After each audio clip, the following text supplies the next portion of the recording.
Bueno, hola a todos, gracias por acompañarnos en Mesa Central desde el periódico El Colombiano en Medellín. Les traemos, pues yo no sé si las noticias, porque son tantas, pero bueno, unas que nos parece a nosotros que son importantes. Oiga, ¿y usted qué le pasó con esas gafas? ¿Cómo está el punto de soldadura? ¿Cómo está estrenando gafas? No, sí, estoy con estrenando rayo, gafas. Como Rayo McQueen. Sí, imagínate, con un rayito acá. Para que no entre mucho viento. ¿Qué? Pero ha sido muy raro porque yo uso gafas hace como, yo no sé, como 20 años o más, no más, y siempre he usado las mismas gafas cuadradas negras, y entonces me veo en el... Es un cambio de personalidad, saliendo del closet. Sí, saliendo del closet o entrando.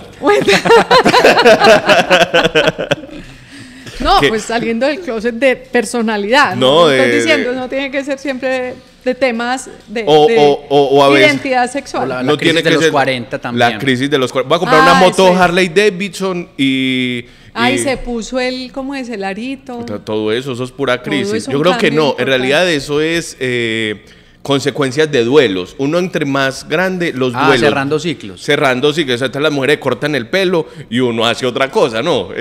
Así. No, pero están bonitas las gafas. No vamos a molestar Muchas más gracias, con eso. María. En realidad nuestro tema, el tema importante del día para nosotros en esta semana es el famoso tema Pegasus, que Santiago Ángel, que nos acompaña desde Bogotá, lo ha trabajado. Muy activo, ¿no?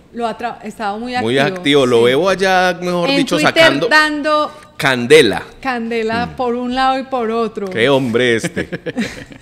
Pues sí, porque hay, no sé, hay como unas situaciones, pero Santiago, que hay que decir, desde que Gustavo Petro, es que hay que recordar un poquito la historia de esto. Gustavo Petro salió una noche, la noche en ese paro bestial. Paro camionero. El paro camionero, que todo el mundo pensó que iba a hablar del paro camionero, salió así de lado, hablando de Pegasus, y se puso a leer unos códigos, entonces la gente como que no entendió, todos el número de unos contratos. Sí, ahí, todos dijimos, no, pues esto es una distracción, una cortina de humo, y sí era una cortina de humo, yo creo, porque no era el momento de hablar de eso, era el momento de hablar del paro. Y además porque el discurso era muy improvisado, ¿no? El parado ahí como dandy en cantina. Sacó un par de hojas, dobladas en 6, como quien llega. Guardadas en la billetera. Sí. Como billete de borracho. Exacto, y que ese era el informe. Y bueno, pero efectivamente el informe, hoy, un mes después, bueno, un mes y medio después, porque eso fue el 4 de septiembre, hay que decir que todo lo que denunció Gustavo Petro es verdad.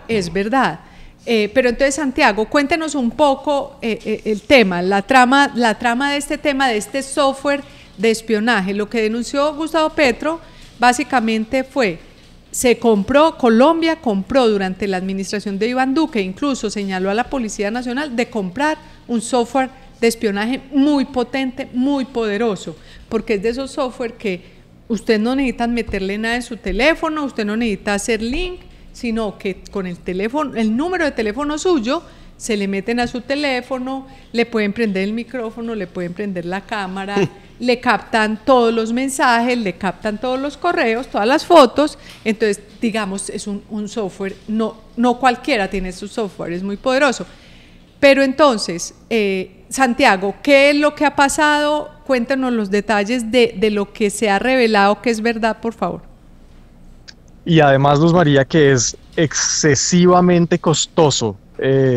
No hay una cifra, digamos que con certeza, pero sí hay algunos acercamientos de la prensa internacional que ha revisado también el tema por antecedentes en otros países.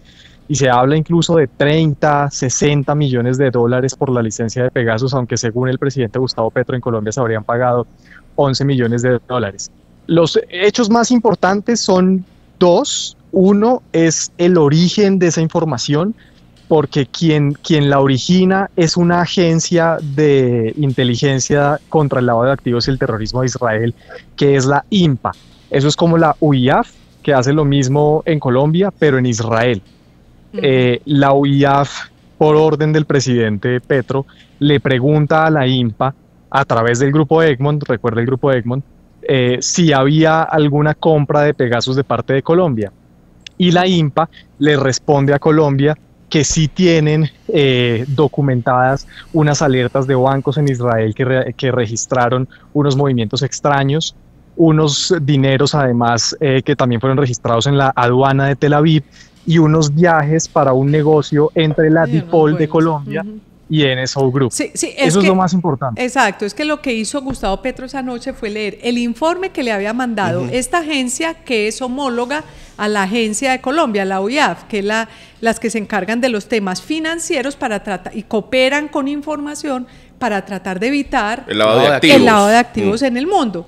Entonces, lo que suena muy raro es que primero la UIAF le haya pedido información a Israel, porque en ese momento están en las peores relaciones, Petro insultando a Israel, Petro pateando a Israel, y más raro aún que INPA le responde a la UIAF y le da todos los detalles, le dice, en efecto, estos señores que son de esta, bueno, ya eso se ha conocido por Aerocivil, pero dice, en efecto, hubo 2 vuelos en tal fecha, consignaron en un banco en Tel Aviv 5,5 millones de dólares en efectivo. Luego volvieron en otra fecha, en septiembre, y volvieron a depositar otros 5,5 millones de dólares en efectivo. En realidad, yo creo que eso es lo que debe valer, siguiendo con lo de Santiago. Lo que pasa es que la impresión que da es que es como una plataforma, como uno se suscribe a HBO, a Netflix, pues Colombia se suscribió a la plataforma porque es un software que maneja la empresa ya, que le permite hacer esto que estamos diciendo, interceptar, pero tiene que pagar cada año vuelva y pague los 5,5. Entonces, por eso, por ejemplo, en el caso de México, que la tuvo cerca de 10 años, pues le costó 60 millones de dólares, porque cada año le toca ir pagando. ¿Qué pasó en Colombia? Entonces, aquí viene el cuento, porque Gustavo Petro dice, bueno, ¿en dónde está este software? ¿Dónde está? A mí me chuzaron en mi campaña con esto, chuzaron el estallido social, chuzaron a los magistrados, ¿y dónde está ese software? Pero en realidad nosotros estuvimos tratando de atar cabos y en realidad es posible que el software, sí, como lo dice Gustavo Petro, lo haya comprado el presidente Duque. Lo que pasa es que el software ya lo dejaron de pagar, se fue Duque, se acabó la suscripción, se fue Duque y entonces ya estos señores Petro no le interesó pagar, solo luego es que se da cuenta y manda a hacer esa pregunta abierta, díganos si NSO que es la firma dueña del Pegasus, pero que lo hubieran, a ver, y lo otro es, ¿qué hizo Iván Duque con el Pegasus? ¿Qué hizo y cómo lo pagaron? Exactamente. Esa es la otra pregunta. Porque es que son unos millones de dólares en efectivo. Que es muy raro cómo lo pudieron pagar. Porque hay quienes dicen, lo pagaron tal vez con incautaciones que le hicieron a la mafia. Pero uno tiene que asentar esas incautaciones. Pero esas incautaciones, ¿por dónde están? Ahora, también hay algo, y es que hay unos recursos reservados, secretos, por seguridad nacional, que se pueden utilizar. Entonces no sabe uno, yo no sé si esos recursos deben quedar registrados en algún documento que una administración posterior pueda ver, porque si no, si esos recursos son como que medio ocultos por legislación, que lo son. Por ejemplo, uno no puede pedir derechos de petición sobre recursos. Información reservada. Esa información tiene reserva reservada. Legal. Entonces no sabe uno si lo hicieron por ese lado. O no sé, Santiago, si usted tiene otra información. Luz María, no, y que además evidentemente tampoco van a ser contratos que uno pueda sentarse a revisar en un computador en el SECOP, en las 2 plataformas del SECOP, porque son contratos de inteligencia. Luego esos contratos nunca aparecen en las plataformas públicas. Que eso es algo, exactamente, que es algo de lo que han querido decir, que ahí faltó transparencia. Pues realmente no está claro. Lo que pasa es que cuando se les pregunta, también la reacción del gobierno de Iván Duque ha sido un poquito excesiva, porque han salido a decir, no, nosotros no sabemos de eso, una carta firmada por el comandante de la policía de la época, por el almirante de la DNI, por los ministros de defensa, dicen, no, aunque si uno va a ver la letra menuda de la carta, no es que no digan, dicen cosas como, de la presidencia nunca pidieron adquirir el software. Pues si uno va a revisar cómo lo dicen, de pronto no es que estén diciendo mentiras, sino la manera como están diciendo, porque puede ser un alquiler, puede ser una suscripción, como estamos diciendo en este momento. Pues casi siempre esos software tienen una época de caducidad, usted no queda con eso abierto para siempre. Claro. Pero yo creo que el presidente el expresidente Iván Duque o su gabinete están en mora de salir a hablar, porque entre más se demoren, esto empieza a generar más ruido, claro, y más teorías conspiranoicas. No, es que ellos han salido a decir y han salido a negar. A negarlo, pero es que ya no pueden negar más. Pues lo que pasa es no lo van a negar para siempre. Santiago incluso entrevistó a quien ahora es secretario de Seguridad en Cali, ¿no? Sí, que en ese momento era viceministro de Defensa y fue a Israel y lo acusan porque estuvo en Israel en noviembre y él dice: yo no tengo nada que ocultar, a mí que me pregunten y me investiguen lo que quieran, nosotros no hablamos de software Pegasus, sino de unas colaboraciones para las fronteras. Pero sí hay alguien, Luz María, que todavía creo que no ha dado explicaciones suficientes, y es el general Vargas, que era quien en ese momento era el director de la DIPOL. Sí, exactamente. Jorge Luis Vargas. Y lo hemos buscado no solamente nosotros, sino varios otros colegas en medios para preguntarle, y su silencio sí ha extrañado porque no ha querido responder. Y yo creo que no va a querer responder. Yo creo que no va a querer responder porque según ya todo lo que se ha conocido, la información que se ha conocido, el avión en el que venían estos israelíes, un vicepresidente de la firma NSO y el otro también era como un alto directivo, los dos vuelos, pues llegaron al hangar de antinarcóticos. Es decir, todo es evidente que sí pasó. Lo que pasa es que a las autoridades no les corresponde salir a revelar los asuntos de seguridad. Es decir, nunca lo van a seguir negando por siempre, porque es parte como del tema de la inteligencia. Es decir, los asuntos de inteligencia no se pueden ir manejando con todo el mundo a todas horas. Entre otras cosas porque, digamos, ¿cuál es el problema de esta plataforma? Si Colombia tiene muchas plataformas, está la plataforma Esperanza de la Fiscalía, está la plataforma Puma de la Policía, están por lo menos otras 2 plataformas de inteligencia. Siempre han funcionado, siempre los organismos de inteligencia han tenido plataformas, pero ahí el tema es ¿para qué se usa? Entonces, hay 2 temas. Petro trata de sugerir que lo usaron para hackearle su campaña. Pero muy raro ganó. Pero muy raro ganó. Es decir, con ese aparato tan poderoso, si hubieran tenido ese aparato tan poderoso, todos los escándalos que hemos conocido posteriormente de la campaña de Gustavo Petro hubiera salido. Claro. Imagínense las conversaciones del chat el teléfono de Armando Benedetti. No, imagínense la riqueza de Roy. De Pegasus haciendo travesuras en esos teléfonos de todo lo que ha salido de la campaña es por ellos, por imprudencias de ellos. Y en su momento no se supo de eso nada. Quiere decir, es altamente probable que no se utilizó para la campaña. Para el estallido social se utilizó la Fiscalía, todos hemos visto las órdenes de interceptación que ha manejado la Fiscalía, que ha presentado en las audiencias contra la primera línea.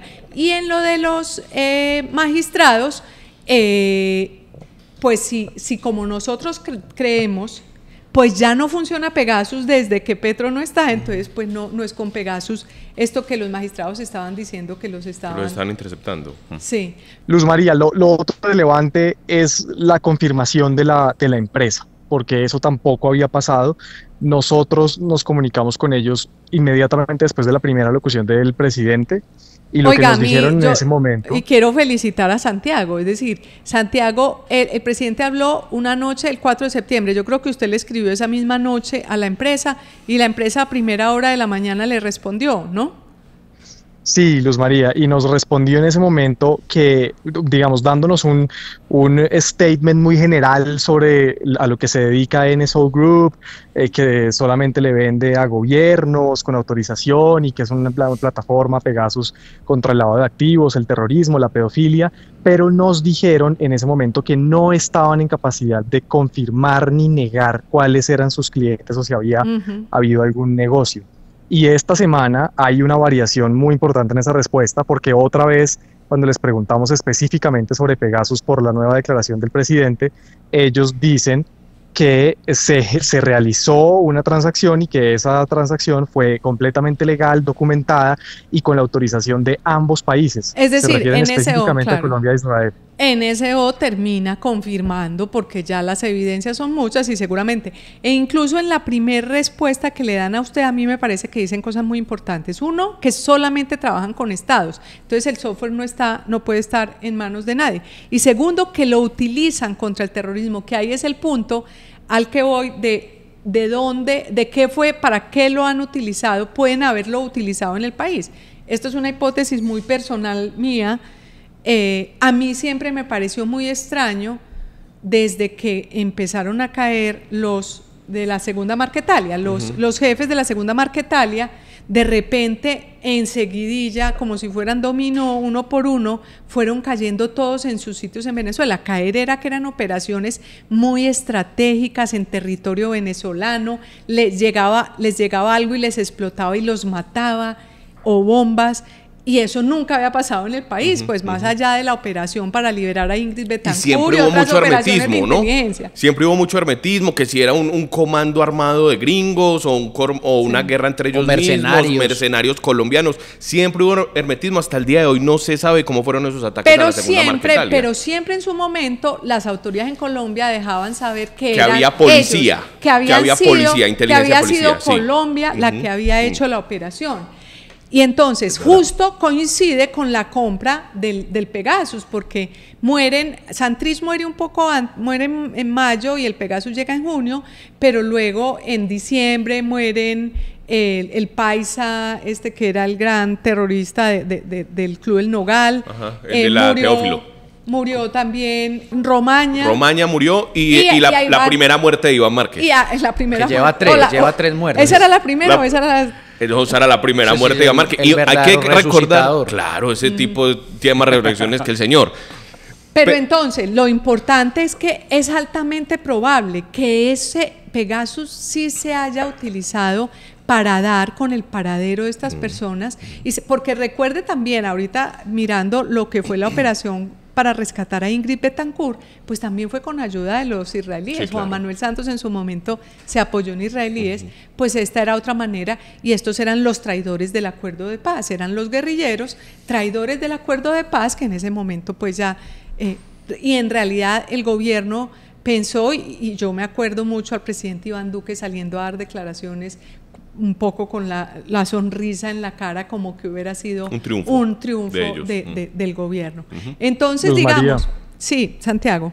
Y le agregó otra más que estuvimos discutiendo también, la de Mordisco en 2022, porque el gobierno Duque mató a Iván Mordisco públicamente en 2022. Y recuerde que en ese momento otro que también sobrevivió, mató entre comillas, sí, porque el anuncio, que eso fue muy extraño, porque nunca hubo un cuerpo, pero ellos, y eso también lo apropió públicamente el general Vargas, estaban muy seguros de que en ese bombardeo había caído Iván Mordisco, estaban muy seguros, incluso sin un cuerpo, así lo anunciaron públicamente, y resulta que Iván Mordisco no había muerto. Exactamente, pues parece, o es un fantasma el que Gustavo Petro mostró en las fotos pasa por esta semana, por el río Caquetá, el que iba en el botecito, la chalupa, en el río Caquetá. La chalupa del río Caquetá. No, entonces finalmente aquí lo que se demuestra es que de verdad Gustavo Petro tenía la razón en su denuncia. Todo está documentado, pero la documentación se la dio la inteligencia israelí, que él un poco groseramente reveló, porque en la carta decía que no se podía utilizar, que era confidencial, y él dijo, pues como muy olímpico, dijo, no, pues sí, yo ya no tengo relaciones con ellos, yo ya esta prohibición no la sigo. O sabes que de pronto ellos estaban armando un dossier, un paquete, y como tenían ese lío del paro camionero y necesitaban tirar algo. Sí, eso es como, tráigame el escándalo del día, por eso, pero igual y respetó esa norma que trajo consecuencias para Colombia.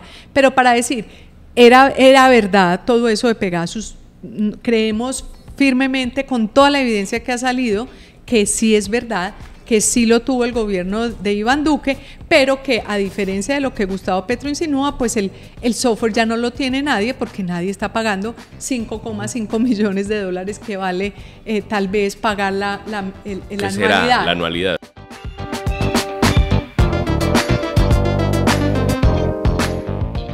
Si usted no nos sigue en Mesa Central, pues le recomiendo que vaya a YouTube, busque Periódico El Colombiano, sigue el canal de este magnánimo periódico de 112 años vamos a cumplir, y se suscribe, activa la campanita, y también nos puede encontrar en redes sociales como Periódico El Colombiano y en la web elcolombiano.com para que se entere de lo que pasa en Medellín, Antioquia, Colombia y el mundo. Bueno, pues y el segundo tema es algo que a mí me ha provocado una indignación que no quepo en mí misma de la rabia. Ya me imagino cuál va a ser. ¿Cuál? El de este señor impresentable de México que tumbó a una funcionaria en el consulado, ¿no? Es impresionante. ¿Ah? No. Los ahorros de toda la vida. Ajá. Un cónsul, nuestro representante de Colombia en México, que además no cumple los requisitos, que además el Consejo de Estado desde marzo, desde febrero dijo el señor no puede estar ahí porque el señor no tiene los requisitos para representar a Colombia en México, pero sigue ahí. Que fue comunicador de Gustavo Petro. Jefe muchos de prensa, años, jefe de prensa. Jefe de prensa y después fue asesor en lo que llaman la unidad de trabajo legislativo en el Congreso de Gustavo Petro. Pues el señor lo que hizo es que hay una señora que todo el mundo conoce, todos los colombianos en México conocen porque lleva más de 20 años en el consulado atendiendo a los colombianos. Lo que se conoce una funcionaria de carrera. Y la que todo el mundo, la que le ayudaba a todo el mundo. Entonces la señora, más de 20 años, empezó a ahorrar pesito. Cada mes, dice ella, ahorraba un pedacito. Esto pues lo contó El País de América en un excelente reportaje, lo contó muy bien. Entonces ella empezó a ahorrar pesito por pesito para su jubilación y llegó el día de su jubilación y ella dijo, me voy para Colombia. Entonces tenía que trastear los más de $25,000 que recogió, que son más de unos 100 millones de pesos. 100 millones al cambio de hoy, sí. Lo tenía que trastear a Colombia y ella, como no vivía en Colombia, no tenía cuenta en Colombia. Entonces, ¿quién apareció? Apareció don Andrés, que él ya dice que se le fue ganando la confianza, que la invitaba a tinto, que mejor dicho, la seducía en amistad. Exactamente. Entonces Andrés le dijo, no, yo le presto mi cuenta. Además, pues, ¿a quién se le ocurre prestarle la cuenta a alguien para trasladar 100 millones de...? Pasa declaración de renta. Es decir, ¿cuándo va a declarar eso? Es decir, eso no tiene como mucha lógica. Pero igual le prestó. Nadie va a hacer ese favor, pues. Exactamente, sí. Pues, o es un poco torpe porque significa una situación difícil. Es más, lavado de activos le podrían decir usted dónde sacó esos 100 millones de pesos. Bueno, entonces el caso es que el señor, de pronto... Ella llegó a Colombia, esto pasó hace más de un año, eso pasó en septiembre del año pasado, y ella llegó a Colombia y ella, ¿qué hubo? Mi plata, el señor... Desaparecido. Pues como que una vez le contestó, o sea, la llamó, no, yo me acuerdo mucho de ti, Sonia, me acuerdo, no te olvido, es que estoy aquí en Las Vegas en un concierto de Adele. Es decir, la señora dice, se estaba gastando mi plata en un concierto de Adele. Un señor que además, cuando El País América dice, le entran $11,000 mensuales libres. Es decir, ya sin netos, recibe más de 46 millones de pesos al mes. ¿Cómo no es capaz de entregarle esa plata a esa señora? Es que a mí me parece que eso retrata el talante de estos personajes que Gustavo Petro ha puesto en el servicio diplomático.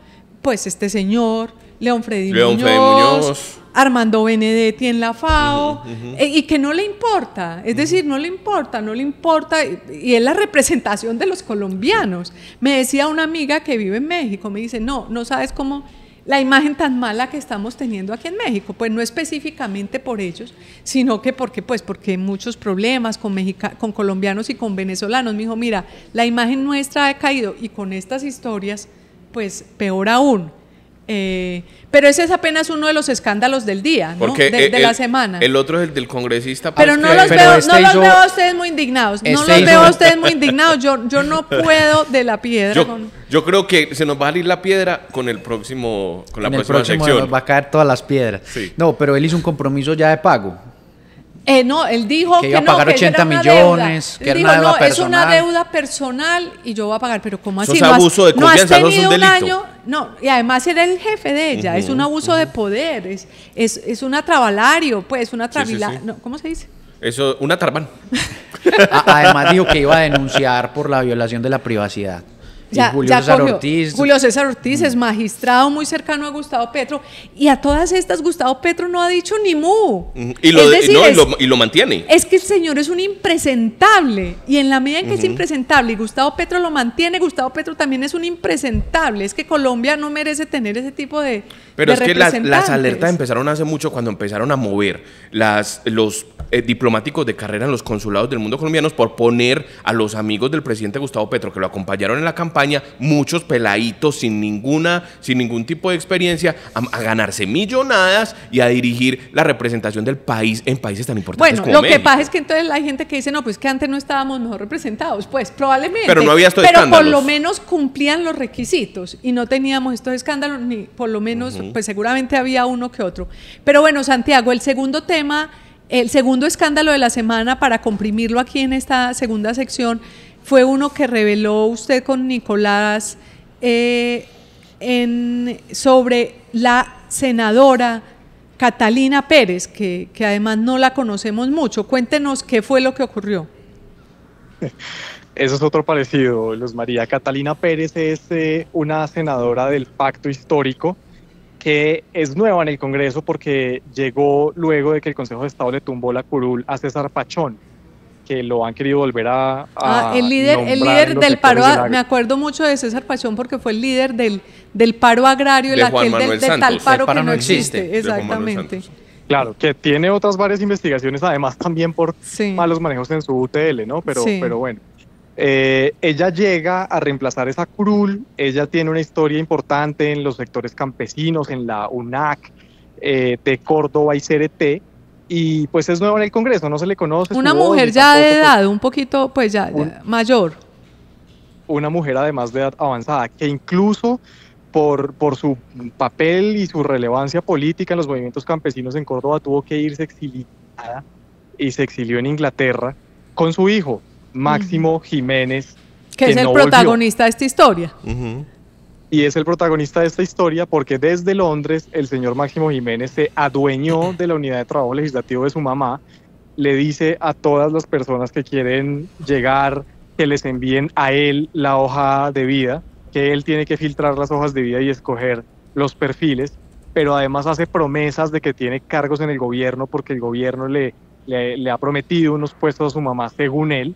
Y entonces que él está escogiendo las hojas de vida de la UTL, pues todos los asesores de las unidades de trabajo en el Congreso son pagados con recursos públicos y sus cargos son para asesorar a los congresistas en que hagan mejor su trabajo, no para contratar a los amigos. Imagínese, hágame el favor, alguien desde Londres está manejando el computador, parte del computador del gobierno. Y otro escándalo con las UTL, pues recuerdo que hace poco hablamos de David Racero y del Fruber y de todo. No, lo que está pasando es...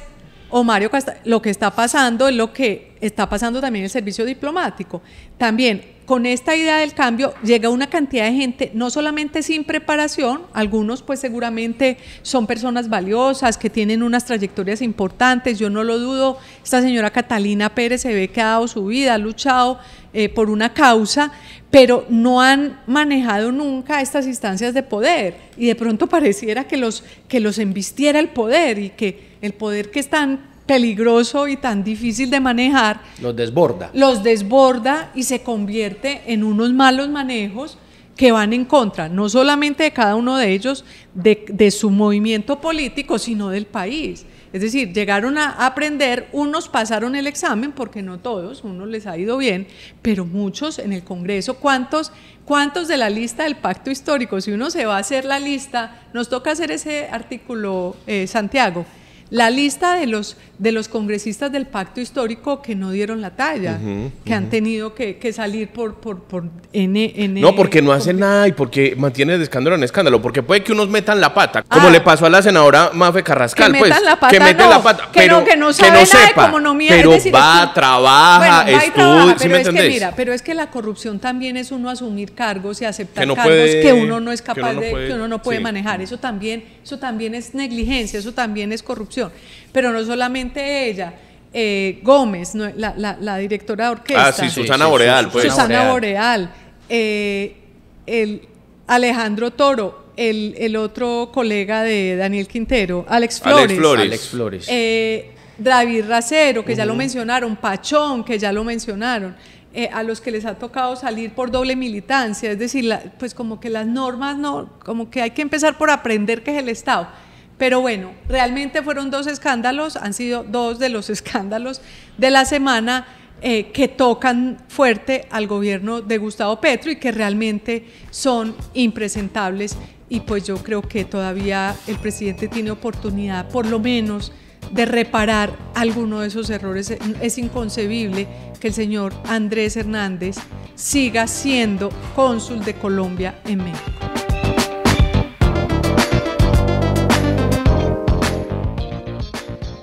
Oiga, y el tercer bloque informativo de Mesa Central es la polémica en Medellín esta semana porque están tirando unas tremendas rocas por la regional entre el puente de Colombia y más o menos el puente de la Minorista, y hubo toda clase de polémica. Se filtraron audios de WhatsApp donde decía que era toda una cosa organizada para afectar a la ciudad.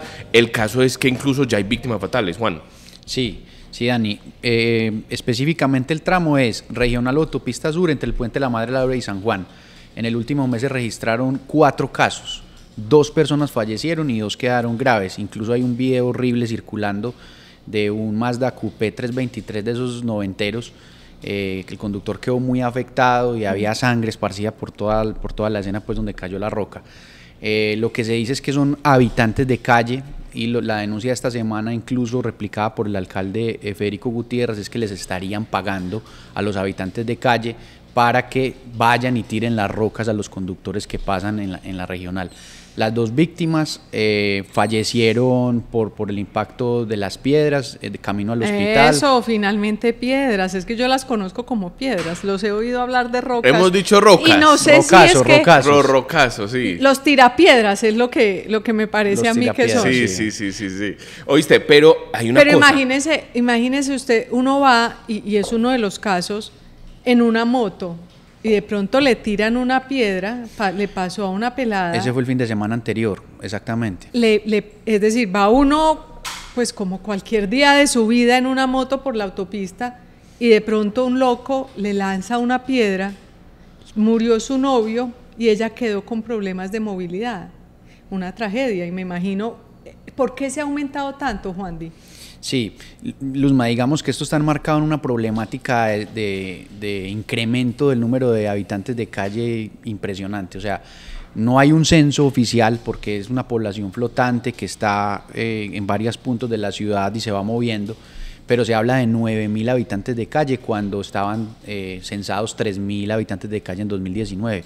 Digamos que la pandemia y toda la explosión de pobreza e inseguridad alimentaria tiró mucha gente a la calle, y además también, porque hemos hablado con muchos, Medellín tiene un montón de programas de seguridad social. Un destino apetecible para ellos. Yo me acuerdo que en la alcaldía de Aníbal Gaviria, alcaldía de Aníbal Gaviria sucedió un caso muy famoso al lado de la Minorista, como a las 9 de la noche, a una mujer que iba manejando, le tiraron unas piedras, ella paró y la violaron habitantes de calle ahí. Y ahí hubo toda una polémica, hicieron unas investigaciones y se encontró con que muchos habitantes de calle se venían para Medellín por 2 cosas: por el clima y por todos estos programas sociales, por el centro día, todo eso. Entonces se vuelve una ciudad apetecible para ellos. Nosotros hablábamos con uno que incluso escribió un libro, que ahora es ex habitante de calle, y decía que él estuvo en el Bronx en Bogotá, estuvo en la costa, y mucha gente del voz a voz entre las mismas poblaciones: vámonos para Medellín, que allá nos dan comida caliente, nos dan refugio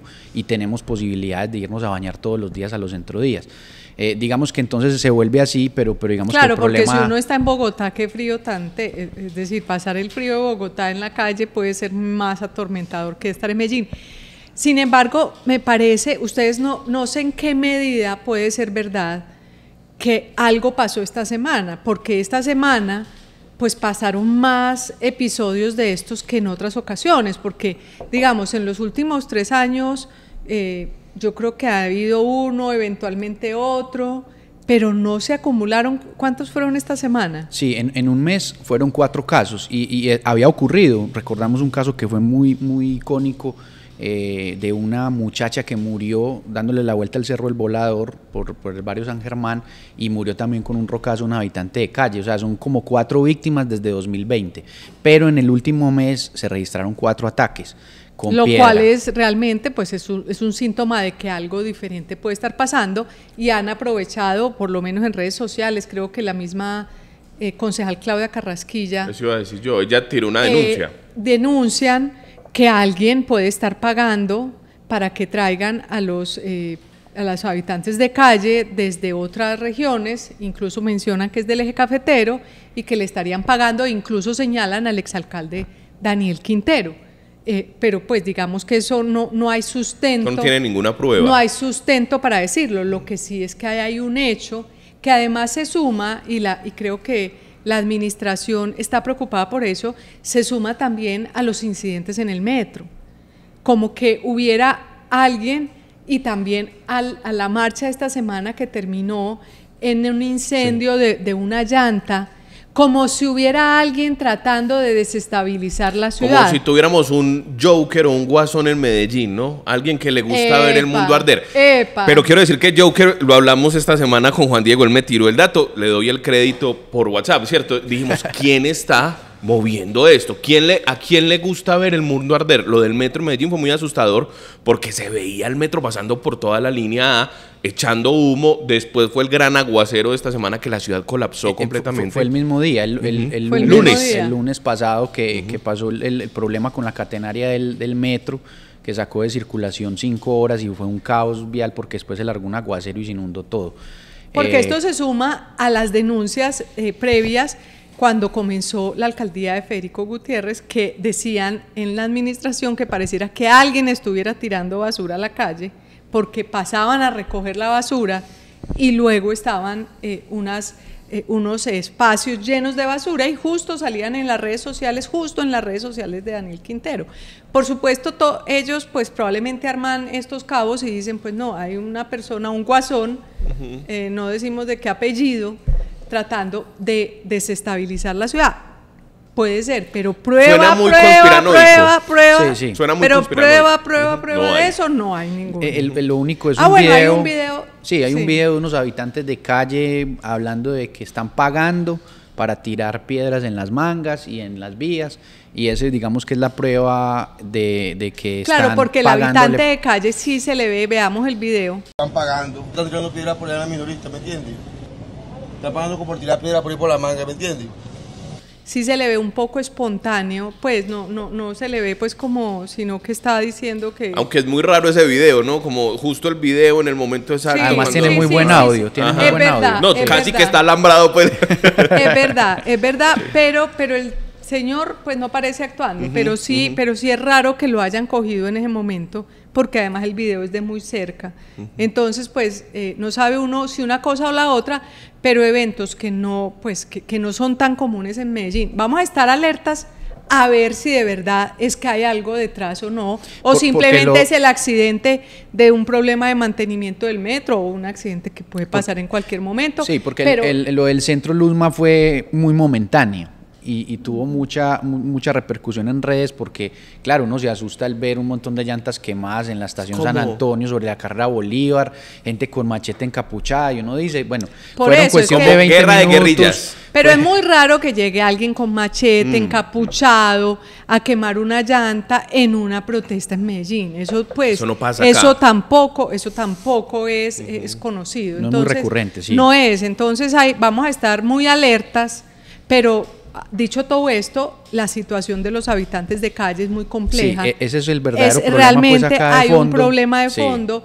En alguna ocasión me tocó en un foro, estaban varias personas, entre ellas el alcalde Federico Gutiérrez. Alguien en el auditorio le preguntó por los habitantes de calle y él le dijo, lamentablemente, pues la Corte Constitucional no nos deja hacer nada porque a los habitantes de calle hay que dejarlos hacer lo que ellos necesiten. Claro, porque no es un delito vivir en la calle, entonces no los pueden llevar a ningún lado si ellos no aceptan todos los procesos de resocialización y rehabilitación, y además eso tiene unas altas tasas de fracaso, todos esos procesos. Cuando hay una dependencia química es muy difícil. Eso te iba a decir, hay una cosa que hemos hablado con los expertos. Yo me acuerdo cuando hice el tema de los suicidas, los que se intentan suicidar en el metro, y es que mucha gente que está en la calle hoy tenía problemas de drogas, y cada vez uno ve más lo que llaman los loquitos, gente que habla sola en la calle, que hace voces, gente que de verdad está muy, a mí me duele eso, muy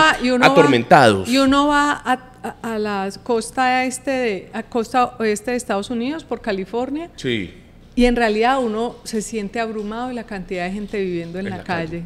Y la cantidad de personas adictas viviendo en la calle.